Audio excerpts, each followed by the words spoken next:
क्या आप जानते हैं कि क़यामत वाले दिन औरतों से सबसे पहले कौन सा सवाल पूछा जाएगा? हज़रत अनस रज़ियल्लाहु ताला अन्हु से रिवायत है कि आप सल्लल्लाहु अलैहि वसल्लम ने फरमाया कि क़यामत वाले दिन औरतों से सबसे पहले नमाज के मतलब पूछा जाएगा कि नमाज टाइम पर पढ़ी थी कि नहीं।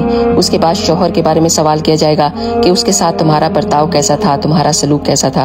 हज़रत अनस से मरवी है कि आप सल्लल्लाहु अलैहि वसल्लम ने इरशाद फरमाया, क़यामत वाले दिन सबसे पहले नमाज का ही सवाल होगा।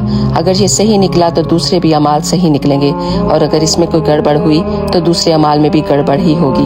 औरतें ज्यादातर नमाज में कुताही कर जाती हैं, कभी कपड़े नापाक होने की सूरत में और कभी बच्चों और घर की वजह से। अफसोस, क़यामत वाले दिन कोई भी बहाना काम ना आएगा।